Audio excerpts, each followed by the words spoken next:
சிற்றம்பலம். நேசம் நிறைந்த உள்ளத்தால் நீளம் நிறைந்த மணிகண்டத்து ஈசன் அடியார் பெருமையினை எல்லா உயிரும் தொலையெடுத்து தேசம் முய்ய திருத்தொண்ட தொகை முன்மணித்த திருவாளன் வாசமலர் மென்கலல் வணங்க வந்த பிறப்பை வணங்குவாம். தில்லைவாழ் அந்தனரே முதலாக சீர்படைத்த தொல்லையதாம் திருத்தொண்டர் தொகையடியார் பதம் போற்றி ஒல்லையவர் புராணக்கதை உலகறிய விரித்துரைத்த செல்வமளி குன்றத்தூர் சேக்கிலார் அடி போற்றி. எல்லாம் அல்ல அங்கேற்கண்ணியுடனாகிய ஆலவாய் சொக்கநாத பெருமானுடைய பற்ற தனிப்பெரும் கருணையினாலும் நமது சமயக்குறவர்கள் சந்தானக்குறவர்கள் திருமுறை ஆசிரியர்கள் 63 நாயன்மார்களுடைய குருவர்களாலும் இன்றைய தினம் வாயிலார் நாயனனுடைய குருபூசை திருநாள். இந்த நல்ல நாளிலே நாம் அவரை பற்றிய சிறிய சிந்தனை செய்வதற்கு இருக்கின்றோம். தொன்மையிலே வாயிலான் அடியார்க்கும் அடியேன் என்று நம்பியாரூரரால் பாடப்பெற்றவர் வாயிலார் நாயனார். இவர் தொண்டை நாடு சான்றோர் உடைத்து என்ற முதுமொழிக்கு ஏற்ப தொண்டை நாட்டில் உள்ள மயிலாப்பூர் மயிலாக வந்து உமையம்மை வழிபட்டதனால அதற்கு மயிலாப்பூர் என்று பெயர் வந்தது. திருஞான சம்பந்த பெருமான் அற்புதம் செய்த தலம் சிவநேச செட்டியார் என்ற ஒரு வணிகர் திருஞான சம்பந்தர் மேல் மிகுந்த அன்பு கொண்டவர். அவருடைய அந்த அற்புதங்களை எல்லாம் கேள்விப்பட்டு அவருக்கு பிறந்த பெண் குழந்தை பூம்பாவையை அவருக்கே மனம் செய்து கொடுப்பதாக நினைத்து கொண்டு வளர்த்து வருகின்றார். அப்படி வரும்பொழுது அந்த பெண் பூம்பாவை மலர்கள் கொய்வதற்காக தோட்டத்திற்கு செல்லும் பொழுது அங்கு அரவம் தேண்டி மாண்டு விடுகின்றாள். பூம்பாவையின் உடலை எரித்து அந்த சாம்பலை ஒரு களையத்திலிட்டு வைத்திருக்கின்றார் சிவநேச செட்டியார். தல யாத்திரையாக பல தலங்கள் தரிசித்து திருவொற்றியூர் முதலான தலங்களையெல்லாம் தரிசித்து விட்டு மயிலைக்கு வருகின்றார் நம்மளுடைய ஞானக்கன்று திருஞான சம்பந்தர். அப்பொழுது இந்த சாம்பல் குடத்தை கொண்டு வந்து வைக்கின்றார் சிவநேச செட்டியார். திருஞான சம்பந்தர் என்ன இந்த குடத்தில் இருக்கின்றது என்று கேட்கும் பொழுது உங்களுக்கென்று வளர்த்த அந்த பெண் பூம்பாவை அரவம் தீண்டி மாண்டு விட்டாள். அவளுடைய சாம்பல் தான் இந்த குடம் அப்படின்னு சொல்றாரு சிவநேச செட்டியார். அப்ப திருஞான சம்பந்தர் என்ன செய்யறாருன்னா, நம்ம திருமுறைகள்னால் எல்லாமே பெற முடியும் அப்படிங்கிறதுக்கு இதெல்லாம் ஒரு சான்று. உடனே பதிகம் பாடுறார். அங்க இல்ல கபாலீஸ்வர பெருமான் மேல அற்புத திருப்பதிகம், உண்மையிலேயே அற்புதமான பதிகம். நம்மளுடைய பழங்கால விழாக்கள் பாரம்பரிய விழாக்கள்லாம் 10 விழாக்களை சொல்வார்.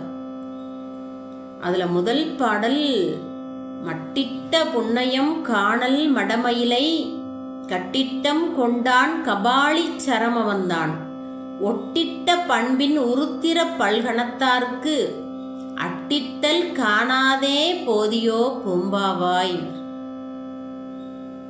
இந்த அட்டு அப்படின்னா அடிசில், அட்டுன்னு சொன்னா உணவு, பால் கலந்த சாதம். அதுதான் சொல்றார். இந்த அடியார்கள்லாம் இருக்காங்களே, கட்டிட்ட புன்னையம் புன்னை காணல் மடமயிலை கட்டிட்டம் கொண்டான். அப்பேற்பட்ட அந்த இயற்கை எழில் சூழ்ந்த இடத்துல கட்டிட்டம் கொண்டு பெருமான் அமர்ந்திருக்கார். கபாலி சரம் அமர்ந்தான். ஒட்டிட்ட பண்பின் உருத்திர பல்கணத்தாருக்கு அந்த பண்போடு இருக்கக்கூடிய அந்த பல்கணத்தார் யாருன்னா அடியார்கள். அவர்களுக்கு அட்டிட்டல், அவர்களுக்கு அமுது செய்து அன்னம்பாளிப்பு செய்து, நீ பார்க்காம போயிட்டியா பூம்பாவாய் அப்படின்னு கேட்கிறார். அதுக்கு அடுத்து வர்ற பாடல்கள்லாம் மிக அற்புதமான பாடல்கள்.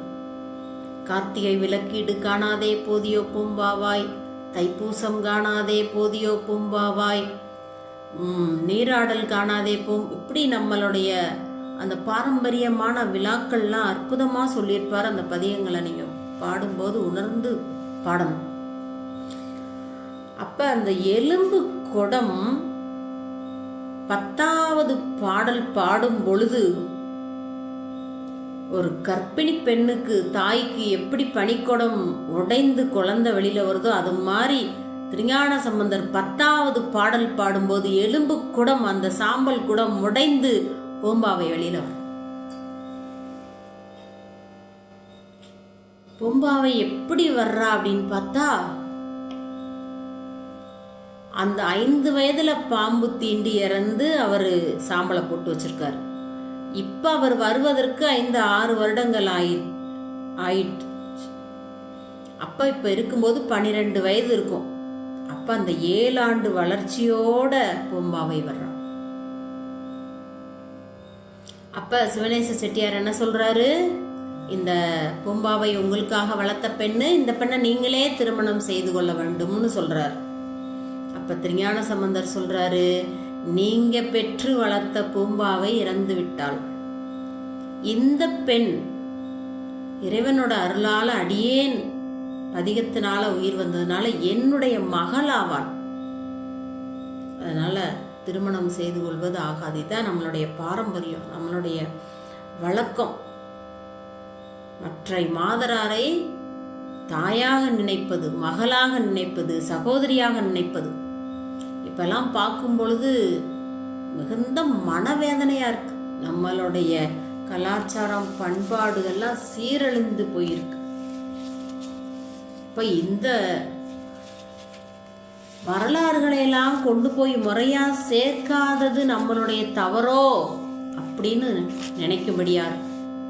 அதனாலதான் அந்த குழந்தைகளுக்கெல்லாம் நம்ம திருமுறைகளையும் நம்மளுடைய பண்பாடு கலாச்சாரத்தையும் நம்மளுடைய நாயன்மார்களுடைய பணிகளையும் சொல்லிக் கொடுப்பது மிக அவசியம், முக்கியம். ஏன்னா இப்பெல்லாம் பெண் குழந்தைங்கள வெளியில அனுப்ப முடியல, ஆண் குழந்தைங்களையும் அனுப்ப முடியல. அந்த மாதிரி ஒரு காலகட்டத்துல சூழ்நிலையில நம்ம வாழ்ந்து கொண்டிருக்கோம். நம்ம புண்ணியம் செய்த தென்னாட்டில் தான் வாழ்றோமா அப்படின்னே நமக்கு ஒரு சந்தேகம் வருது. அந்த மாதிரி ஒரு சூழ்நிலையில நாம இப்ப வாழ்ந்து கொண்டிருக்கோம். அப்படி இருக்கும் பொழுது நாம என்ன செய்யணும் அப்படின்னா, நாயன்மாருடைய அருள் வரலாற்றை நம்ம குழந்தைகளுக்கு கொண்டு செல்ல வேண்டும். அது மட்டும் இல்லாம நம்மளுடைய திருவிளையாடல் புராண வரலாற்று செய்திகளையும், அந்த புராணம் நமக்கு 3 புராணங்கள் முக்கியமாக உள்ளது. பெரிய புராணம், பெரிய புராணம்னாலே பெரியவர்களுடைய வரலாற்றை சொல்லக்கூடிய நூல் பெரிய புராணம். திருத்தொண்டர் புராணம், தொண்டர் தம்பெருமை சொல்லவும் அரிதே. அதனால அது வலது கண்ணாகவும் இடது கண்ணாக நமக்கு திருவிளையாடல் புராணமும், 3வது நெற்றிக்கண்ணாக நமக்கு கந்த புராணமும் இருக்கின்றது. இந்த புராணங்களில் உள்ள செய்திகளையெல்லாம் நம்ம குழந்தைகளுக்கு கற்றுக் கொடுக்கணும். ஆண் குழந்தையாக இருந்தாலும் கற்றுக் கொடுக்கணும், பெண் குழந்தையாக இருந்தாலும் கற்றுக் கொடுக்கணும். அதுக்கு முதல்ல தாய் தந்தை நல்லா தெரிந்து கொள்ள வேண்டும். சீரியலையும் அலைபேசியையும் பார்த்து கொண்டே இருந்தா குழந்தை ஒரு அலைபேசியை வாங்கும், அது விளையாடும் அலைபேசியில. இப்படியே பொழுத போய் என்ன ஆகும், நம்மளுடைய பாரம்பரியம் எதுவுமே தெரியாம போயிடும். அதனால நம்ம இப்பெல்லாம் இந்த காலகட்டத்தில் இருக்கோம்னா அதெல்லாம் கொண்டு செல்லக்கூடிய காலகட்டத்தில் இருக்கோம். சரி, இப்ப பூம்பாவைய உயிர் வந்தோடனே தன்னுடைய தகப்பனார்கிட்ட சிவநேச செட்டியார்கிட்ட ஒப்படைச்சிட்டு திருஞான சம்பந்த பெருமான் தன்னுடைய தல யாத்திரையை தொடர்றார். சிவநேச செட்டியாருடைய மகள் பூம்பாவை தவம் செய்து சிவத்தை சார்ந்தாள் அப்படின்னு தான் சொல்லுது நம்ம பெரிய புராணம். அற்புதமான வாழ்க்கை நெறிகளை சொல்லக்கூடியதான் நம்ம பெரிய புராணம். ஏதோ இறை வழிபாட்டாளர்களை சொல்லுது அப்படின்லாம் நம்ம நினைக்க கூடாது. எப்படி வாழணுங்கிற வாழ்வியல் நெறிகள் அத்தனை இருக்கு நம்ம பெரிய புராணத்துல. நாம தான் உணர்ந்து பாடணும், கேட்கணும், பேசணும், சிந்திக்கணும், தெளிவு பெறணும். சரி, பேர்பட்ட மயிலாப்பூர். ஏன் இப்ப மயிலாப்பூரை பேசுறோம்னா, நாம் இன்று பேச போற நம்மளுடைய வாயிலார் நாயனார் அவதாரம் செய்த தலம். ஒரு நாயனார் அவதாரம் செய்கின்றார் என்றால் அந்த பதி, அந்த தலம் மிக புண்ணியம் செய்திருக்கும். மூர்த்தி தலம், தீர்த்தம் என்ற வகையிலே மிக புண்ணியமான தலம் தான் நம்மளுடைய மயிலாப்பூர். அந்த மயிலாப்பூர்ல தொண்டை நாடு சான்றோர் உடைத்து என்ற அந்த முதுமொழிக்கேற்ப நம்மளுடைய வாயிலார் நாயனார் வேளாளர் குலத்தில் அவதாரம் செய்கின்றார். நம்ம ஏற்கனவே பார்த்திருக்கோம். வேளாளர் குலம், வேள்னா மண் ஆள்பவர், அதாவது உழவு தொழில் செய்து உயிர்களுடைய பசிப்பிணியை போக்கக்கூடியவர்கள். 63 நாயன்மார்களிலே 13 பேர் வேளாளர்கள் இருக்கின்றார்கள். அதில் ஒருவர் தான் நம்மளுடைய அந்த வாயிலார் நாயனார். அவர் பார்த்தீங்கன்னா, அவருக்கு நீங்க கற்பகாம்பாள் அம்பாள். கற்பகம் அப்படின்னா அந்த மரம் எங்க இருக்குன்னா தேவலோகத்துல இருக்குன்னு நம்ம கேள்விப்பட்டிருக்கோம். அந்த மரத்தடியில உட்கார்ந்து நீங்க என்ன நினைத்தாலும் உடனே நடக்கும், கிடைக்கும். அதனாலதான் கற்பகத்தருன்னு அதுக்கு பேர். அது பார்க்கடலை கடையும் போது வந்தது. அது தேவர்கள் இந்திரன்லாம் எடுத்துக்கிட்டாங்க. அந்த கற்பக மரம் அங்க போயிடுச்சு. ஆனா இங்க இருக்க கற்பகாம்பாள் நீங்க என்ன நினைக்கிறீங்களோ உடனே அருள் செய்யக்கூடியவள். கற்பகாம்பாள் உடனுரை கபாலீஸ்வர பெருமாள். அங்க போய் அவங்கள வழிபட்டுட்டு அப்படியே வெளியே வந்தீங்கன்னா, இந்த ஞான சம்பந்தர் பூம்பாவை எழுப்புன அந்த அவங்களுக்கு ஒரு தனி சந்நிதியும், ஞானசம்பந்தருக்கு ஒரு திருமேனியும், பூம்பாவை குடத்திலிருந்து அந்த பெண்மணிக்கு ஒரு திருமேனியுமாக அந்த தனி சந்நிதி கோயில் இருக்கும். அதையெல்லாம் தாண்டி நீங்க போனீங்கன்னா வாயிலார் நாயனாருக்கு ஒரு தனி சன்னதி இருக்கும். சரி, இப்ப நம்ம வாயிலார் நாயனார் என்ன செய்தார், எதனால அவர் நாயன்மார்களாக வைத்து நம்ம போற்றப்படுகின்றோம்னு பார்ப்போம். அவர் அகப்பூசை செய்தார். அதாவது புறத்துல வழிபாடு செய்ய முடியாத சூழ்நிலை வரும்போது அக வழிபாடு. ஆனா புற வழிபாடு மிக முக்கியம், புற வழிபாடு தான் நம்ம செய்யணும் அப்படின்னு நம்ம எல்லாம் சொல்றோம். உண்மையதான். ஆனா அப்படி செய்ய முடியாத சூழல் வருது, செய்ய முடியல, புறத்துல வழிபாடு செய்ய முடியல. அப்ப என்ன பண்ணலாம் அப்படின்னா, அக வழிபாடாக புறத்துல நாம என்னெல்லாம் செய்வோம். சாமி எழுந்தொருளை பண்ணுவோம், சாமிக்கு அடிநீர் முடிநீர் குடிநீர் கொடுப்போம், தீப தூப அமுது காட்டுவோம், சாமிக்கு திருமுழுக்காட்டு திருமஞ்சனம்னு சொல்லக்கூடிய திருமஞ்சனம் அட்டுவோம். அப்புறம் ஆடை அலங்காரம், அப்புறம் மலர் அர்ச்சனை, பஞ்சபுராணம், போற்றிகள், இதெல்லாம் நம்ம வரிசையா பண்ணுவோம். இந்த வரிசைப்படி அகத்திலேயே கண்களை மூடி அமர்ந்து என்னெல்லாம் புறத்துல பண்ணுவோமோ அதையெல்லாம் அகத்துல பண்ணியிருக்காரு நம்மளுடைய வாயிலார் நாயனார். அகப்பூசையின் சிறப்பை உணர்த்துவதற்காக அவதாரம் செய்தவர் தான் நம்மளுடைய வாயிலார் நாயனார். நம்ம 63 நாயன்மார்கள்ல 2 பேர் அகத்துக்குள்ள பூசித்தவர்கள். ஒருத்தர் பூசலார் நாயனார், இன்னொருத்தர் வாயிலார் நாயனார். பூசலார் நாயனார் பாத்தீங்கன்னா திருநின்றவூர், அதுவும் தொண்டை நாடு தான், அருகாமையில் உள்ள ஊர். அந்த தலத்தில் அவதாரம் செய்தவர் நம்மளுடைய பூசலார். மணக்கோயில் கொண்டவர். பெருமானுக்கு வெளியிலே கோயில் கட்ட இயலவில்லை, பொருளாதார வசதி இல்லை, பொருள் கொடுத்து உதவுவாரும் இல்லை. அதனால அகத்துக்குள்ளேயே எப்படியெல்லாம் கோயில் கட்டுவோமோ புறத்துல அதே போல உட்கார்ந்து ஆண்டு கணக்காக அகத்துக்குள்ள கோயில் கட்டினவர் தான் நம்மளுடைய பூசலார் நாயனார். பெருமான் பல்லவ மன்னுடைய அந்த குடமுழுக்கு எழுந்தருளாமல் பூசலார் நாயனாருடைய திருக்குடமுழுக்கு எழுந்தருளுவேன் சொல்லி மன்னனுக்கு கனவுல சொல்லி மன்னன் வந்து பார்த்து கோயில் புறத்தே கட்ட முடியவில்லை என்று தெரிந்து புறத்தே கோயில் கட்டி கொடுத்தா. இப்பொழுது நாம் பார்க்கக்கூடிய இருதயாளீஸ்வரர் திருக்கோயில் அதன் பிறகு கட்டப்பட்ட கோயில் என்று நமக்கு தெரிய வருகிறது. இந்த 2 நாயன்மார்களும் அகத்துக்குள்ளேயே பெருமான பூசித்திருக்காங்க. இதுல இருந்து அகப்பூசை எவ்வளவு சிறப்புன்னு சொல்ல வந்தவங்க தான் நம்மளுடைய 2 நாயன்மார்களும்.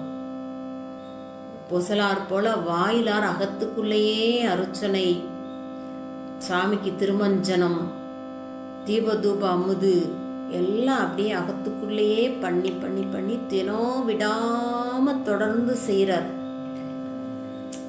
அதுதான் ஒரு செயலை விடாமல் செய்வது தாரணை அப்படின்னு பேர் அதுக்கு. அது நம்ம அட்டாங்க யோகத்துல 7வது இடத்துல இருக்கோம். இயமோ நியமோ ஆசனம், பிரணாயாகாரம், பிரத்யாகாரம், தாரணை, தியானம், சமாதி அப்படின்னு வரும். அதுல தாரணை அப்படின்றது சொட்டு சொட்டா பார்த்தீங்கன்னா அந்த காசி விஸ்வநாதர் நம்ம திருக்கோயில்கள் பெரிய திருக்கோயில்கள் எல்லாம் ஒரு பாத்திரம் வச்சிருப்பாங்க, செம்பு பாத்திரம். அதுலேருந்து சுவாமியோட திருமேனியில் சொட்டு சொட்டா இடைவிடாமல் விழுந்துட்டே இருக்கும். அதுதான் தாரணை. நம்ம எந்த செயலை செய்தாலும் விடாமல் தொடர்ந்து செய்வது. அப்படிதான் விடாமல் தொடர்ந்து செய்தார் நம்மளுடைய வாயிலார் நாயனார். அதுக்கு மாணிக்க வாசகர் ஒரு உவமை கொடுப்பாரு. கொடிரும் பேதையும் கொண்டது விடாதென்னும் படியே ஆகி நல் இடையரா அன்பில் பசுமரத்தாணி அறைந்தார் போல கசிவது வெறுகி கடலன மெருகி அகங்குலைந்து அனுகூலமாய் மெய்விதிர்த்து சகம்பை என்று தம்மை சிரிப்ப நானது ஒளிந்து நாடவர் பழித்துறை போனதுவாக கொணுதலின்றி சதுரந்தரிமால் கொண்டு சாரும் கதியது பரம அதிசயமாக கற்றா மணமன கதறியும் பதறியும் மற்றொரு தெய்வம் கனவிலும் நினையாது அப்படிம்பார். அதில் சொல்லுவார், கொடிரும் பேதையும் கொண்டது விடாதென்னும் படியாகி நல்லிடையரா அன்பு. கொடிரு அப்படின்னா துரட்டிக்கம்பு. அதை ஒரு எதையாவது ஒன்று பறிக்கணும் அப்படின்னா நம்ம என்ன செய்வோம், துரட்டிக்கம்பு எடுத்து அப்படியே இழுப்போம். அப்போ அதோடு அப்படியே கொண்டு வந்துடும் அந்த துரட்டிக்கம்பு. அதான் கொடிரு அப்படின்னு அதுக்கு பேர் கொடுத்துருக்காரு மணிவாசகர்.